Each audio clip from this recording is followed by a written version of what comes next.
I think that the underlying problem that we all feel is that these companies are a bit too powerful, and therefore it does seem a very weird response to power to then introduce a system by which they get to control their own behavior. So, you know, and I think that particularly around the hate law that was introduced in Germany, that has seen actually people I know, perfectly decent people, but people I know who work at the companies going, was that hateful speech or was that not hateful speech? These things cannot be outsourced from society, you know, into private entities. Anyway, sorry about that. So I was actually asked to speak on the following question: how can we restore trust in online platforms? And it wasn't really until I sat down to write my notes for this that I realized I had a few problems with the question. So let's start with trust and what we all trust in. I just came back from the US, where there's a sort of a very pervasive ideological distrust of government. And a sort of a very definite sort of many people favouring the view that companies should run themselves. And, you know, stuck with this reality that self-regulation has delivered democratic unaccountability in their own backyard, that it's delivered commercial aggression, and a really palpable asymmetry of power between platforms and users. This community themselves, who don't trust government, have started to talk about how do we create some sort of holding to account. And the idea that I repeatedly heard, and you know, from a lot of people who you will all know, in the, you know, who think and talk and publicize about these things, was this idea of civic groups that should create a sort of community authentication, yeah, of acceptable platform behavior. Now, they understood, because they understand the system and how it might be gamed, that the authenticators may have then too much power. And so, desperate to avoid the idea of getting government involved, they had this notion of a super authenticator, yeah, who would in their system authenticate the authenticators, yeah. Now, which, depending on which way you look at that, it sounds like utopia, or the invention of digital vigilantes, or perhaps new form of government, depending on the strength of the platforms. Silicon Valley, meanwhile, such is the commitment to the power of the individual network by technology, they repeatedly, and I was in and out of all the various people that you can imagine, they genuinely expressed it in terms of good actors and bad actors. Now, in this scenario, they cast themselves as the good actors, obviously, in a heroic battle with bad actors who seek to undermine the progress of a convenient world that gives you what you want even before you know you want it, whilst reassuring you that all is well by notification and small reward. Yeah? Now, when I was younger, very much younger, I lived in Oakland and I travelled every day to San Francisco. And the city is unrecognizable. There is literally the spectre of hundreds and hundreds of slow-moving, homeless people pushing their shopping trolleys, piled high with the detritus of their previous life. And it jars with the visible signs of extreme wealth. All the new shiny headquarters of the companies that have moved back into the city, the abundant hosteleries, the consumer opportunities. And it was really curious to me that not one of the super class, and I raised it with them all, or should I call them the Uber class, just thought of that, and not one of them, those that design technology that automates jobs, diminishes local tax revenue, puts up house prices and displaces public transport, saw the connection between their activity and the horrific spectre of the displaced souls that have actually transformed San Francisco into a scene from the Night of the Living Dead.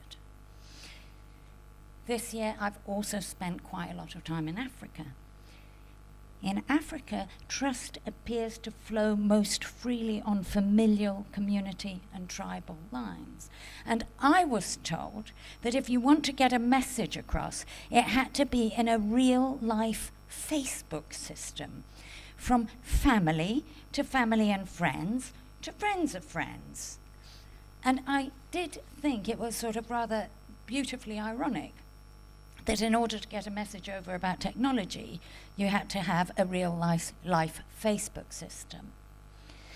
And meanwhile here, and I think someone's already mentioned this, you know, hanging by a thread, there remains some trust in the ability of government, cooperation, and the ability of public institutions to lay down parameters of the social contract. And in the light of Brexit and the rise of the disgruntled and the populist, we may not have this model forever. But for now, at least, the EU response is to set up some expectations and enforce them. It's a really, really old-fashioned idea, yeah, of how we go on. The last place I visited was the UN. It was quite a trip. And a body that should, and perhaps in some moment could, be a place where international agreements are hammered out and agreed.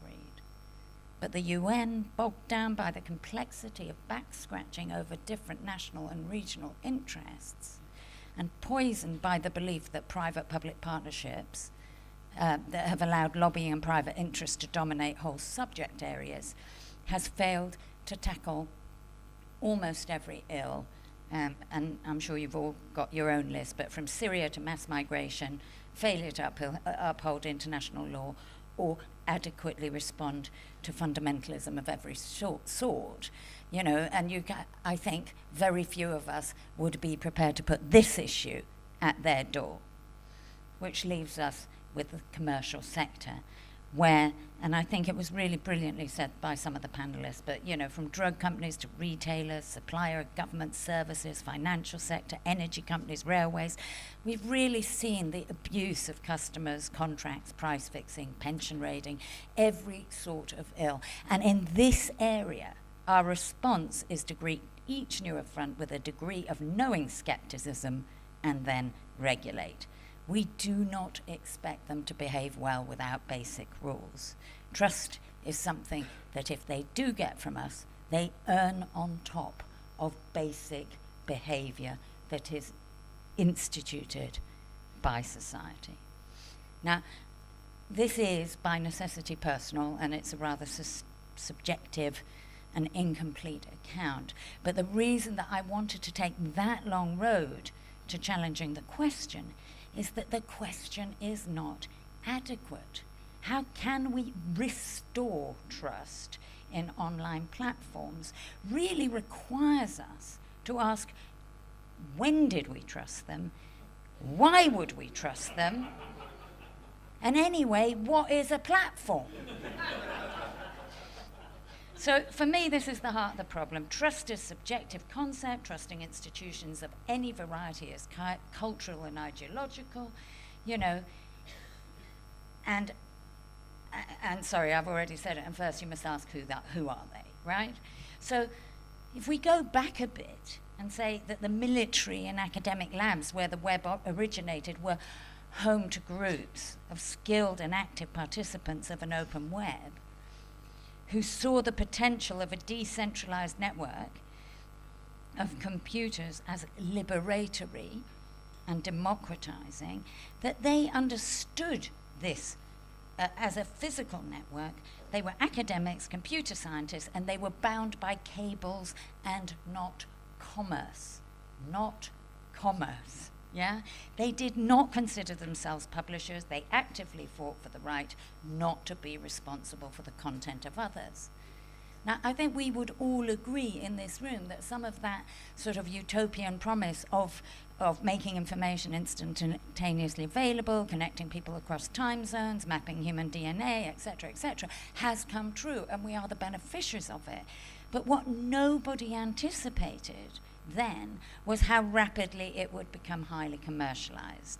Nor did we anticipate the exponential rise of a vanishingly small number of companies with unparalleled power, no collective oversight, unlimited piles of our data, and with it, unimaginable piles of cash. If the platforms want us to trust them, then they would have to revert to being neutral pipes that pump information from one place to another and hold it without fear or favour, uninflected by any consideration, political, social, or financial. And ironically, this is what the law says they are. The safe harbour provisions of Section 2030, the e-commerce directive here, define the platforms as mere conduits. Now, I think the panel more than adequately pointed out that that is not a sustainable idea. I think we know it from our own personal experience. We know it from reading the headlines. Even if they were, that it's a preposterous assertion, and even if they were neutral, by virtue of their size and concentration, we would consider them to be a utility, and in that way require of them the basic requirements of a utility to treat each person fairly and according to their need. Now, for absence of doubt, if no one's got where I'm going, this would not include selling us to advertisers, deliberately encouraging behaviour that results in anxiety, illness, or other social ills, nor allowing discrimination and or pumping communications according to the wishes of the highest bidder. None of those things are neutral. A satisfactory definition of a platform is really hard to come by, and I've done it a few times for different reasons. But the most interesting one I came across recently was one that asserts the platform owns the user. I thought that was pretty good. I also found it pretty chilling. I think that in the light of our fundamental rights, master platforms owning us is not a symmetric proposition, yeah?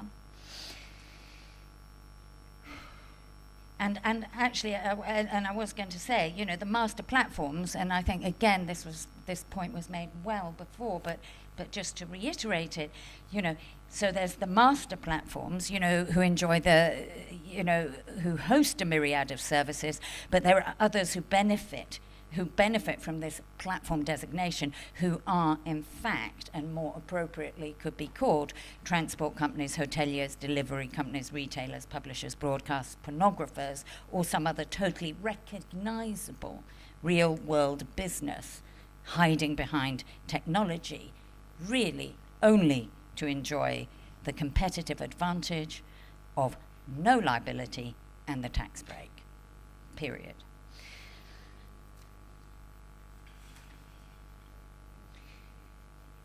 Contrary to the tech lobby, there is really no argument for there to be a distinction between what happens online and off. And everything they do has some relevance to our lived experience.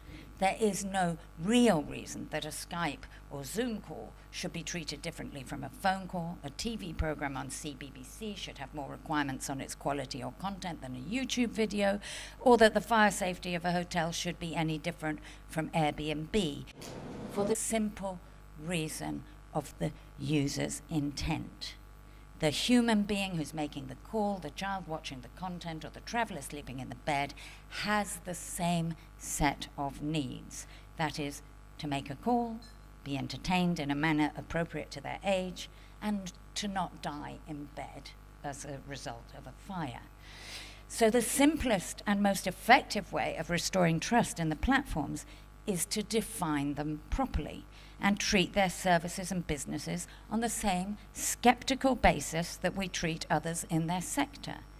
If your business is profiling your users and use IP law to transfer their data to you, you are a data broker. If you collate and organize information, then you are a library, an editor, or a publisher.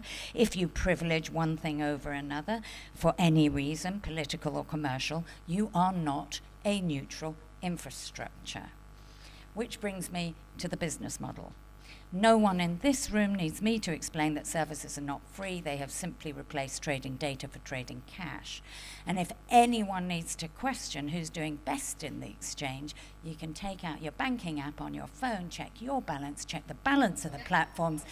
Anyone who is in any way close to them, please would you give some money to the Five Rights Foundation?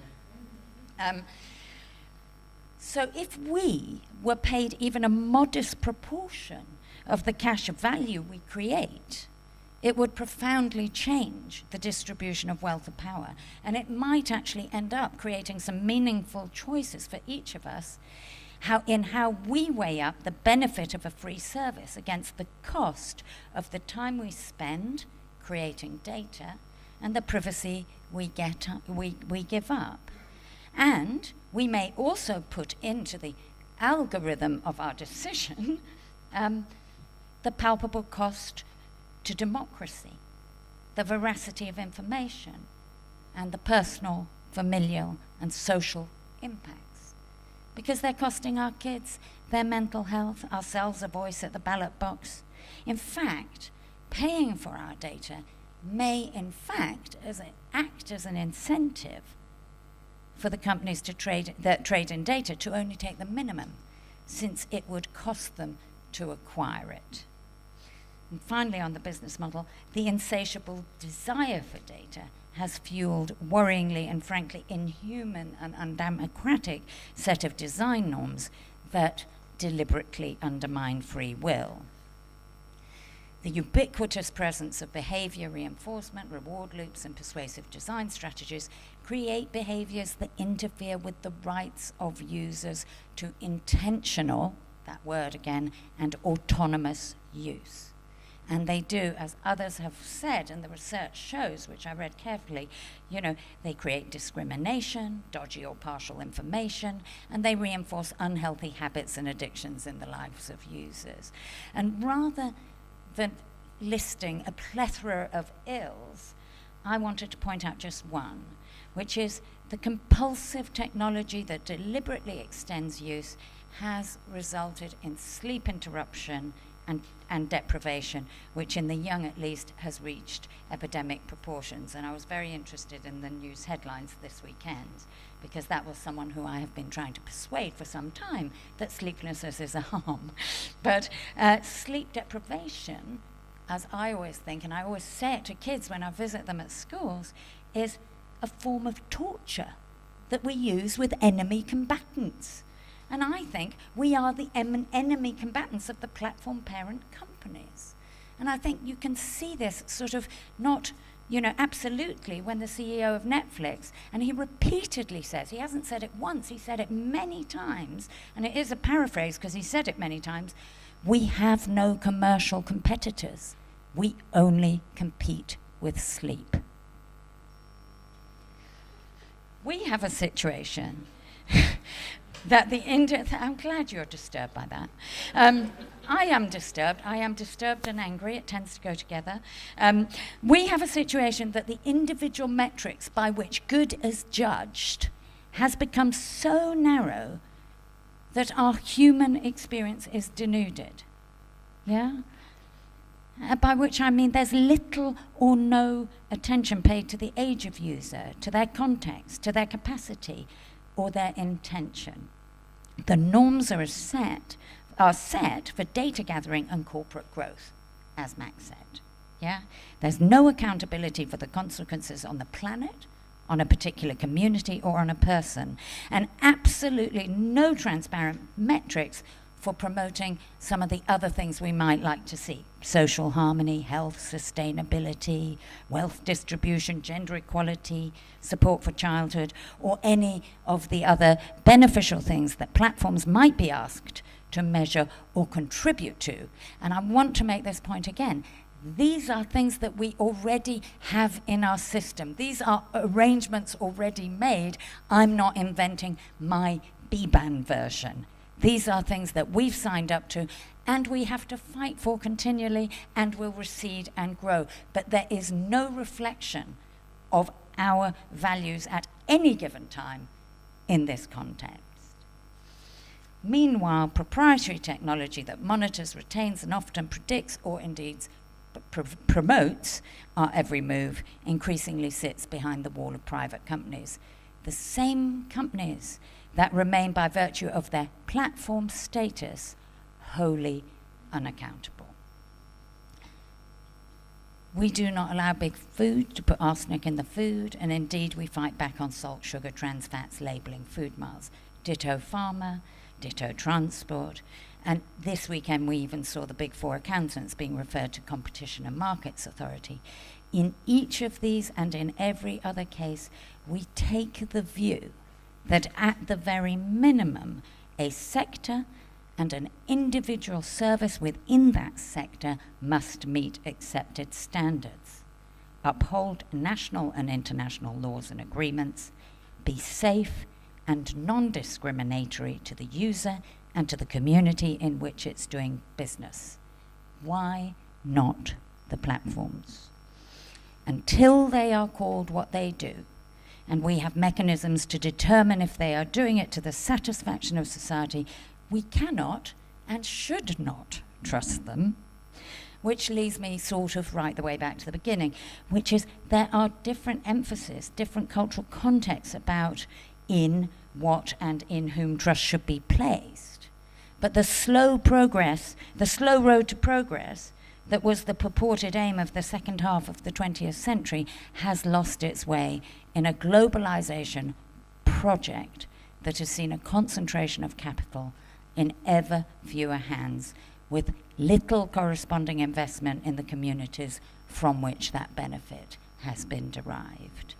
This powerful, unaccountable elite has undermined and impoverished the institutions that should be monitoring the rapacious corporate beasts that have been allowed to flourish unfettered.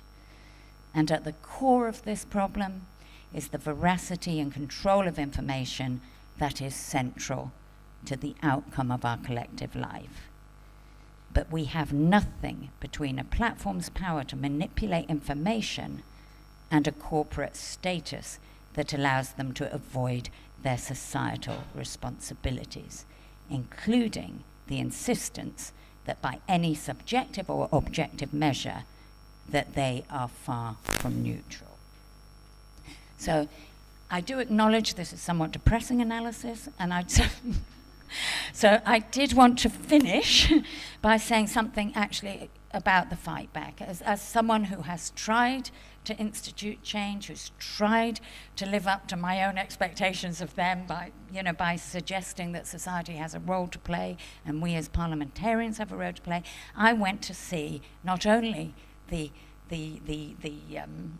brands of Silicon Valley, but I actually went to a lot of campuses, houses and offices of people and organizations that are beginning to create an alternative narrative. And the narrative that they are building is not one of singularity, of the super intelligent machine for which we will all be nodes, but one that is mutuality, which is about what human beings bring to the experience and what machines could do to extend our intelligence, our society, and the good health of our societies. And these were some of the sort of big top-line things that people were saying and people were working towards in both very practical ways and in very sort of philosophical and discursive ways. And also, I would say, in regulatory settings also. The narrative that they're building is one where the machine works with humanity, not humanity for the machine. Where the metrics of success include the health of children, of adults, and of planet.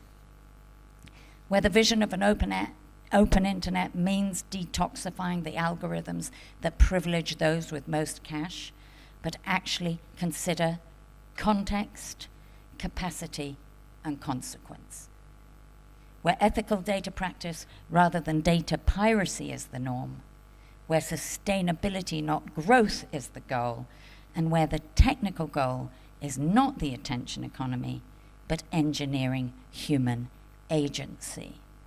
And in doing all of those things, and on the path to each of those things, there were people sitting down and saying, how should it be from the get-go? Not how do we pick up the pieces once they've had their way, but how do we retrofit society's needs into the design of the platforms. Now, I see our work at Five Rights making the digital environment fit for children and childhood as part of that narrative. The work of the UnBias project is part of that narrative. Many of you in the room have other parts of this narrative. And I believe that the battleground of the next few years will actually be essay question to put the trust into the system, possibly for the first time. One algorithm at a time, and by winning the argument that a platform is only a platform if it is nothing else.